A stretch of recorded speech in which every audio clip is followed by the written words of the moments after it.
Mayor Jerry Treñas may direktiba sa bagong pamunuan sang Iloilo City Police Office. Samtang pagsaulog sang Feast of Our Lady of Candles, tinguon nga mga matawhay kag malino.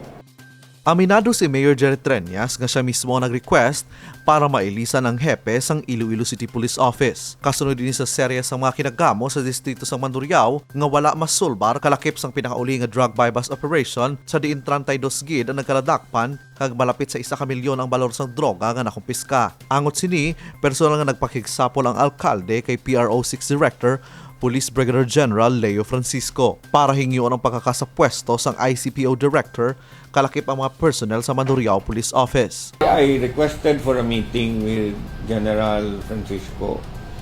He was gracious enough to come here to the office. We had a meeting. I requested for the relief of Colonel Batille.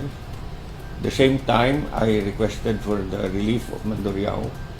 Tanan ng mga tao sa Mandurriao because doon hindi namin ang tabo dira. Sa piyakabahin, isa kasi manang ginhatag nga plaso ni Mayor Jerry Treñas kay Colonel Joe Resti Coronica para maplastar ang tanan nga prioridad sang ICPO. Nakamit na ko sa aton nga city director.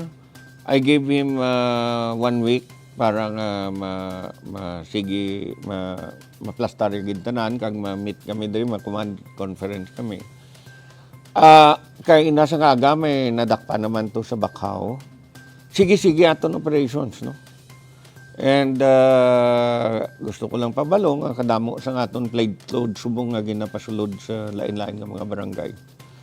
Kay ti kun uniform kita nga mga personnel daw kabalo man dayon ang aton nga mga drug personalities pero kung plain clothes sige na.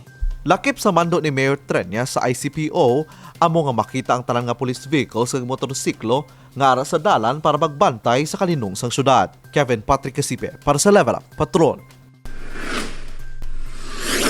Linibo nga deboto ang ginalauman magabisita sa Haro Metropolitan Cathedral sa Huwebes, Pebrero 2 para sa kapistahan sang patron nga si Nuestra Señora de la Candelaria o kon Our Lady of Candles. Popular ang kapistahan bangod sa mga milagro nga ginapatihan sa mga deboto. Gani subong pa lang, nagapangabay na si Mayor Jerry Treñas nga kung mahimo, ipabilan ang sagrado nga pamaagi sang selebrasyon pinaagi sa pagpangamuyo.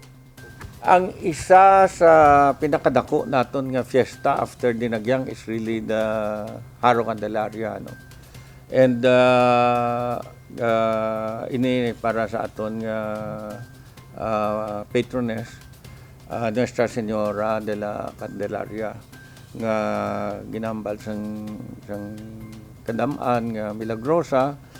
Ang akon lang napangabay nga we will continue to make the celebration as peaceful as we can and make sure that we do not always forget the real meaning of a fiesta, hindi lang magkananay but really in honor of our patron saint.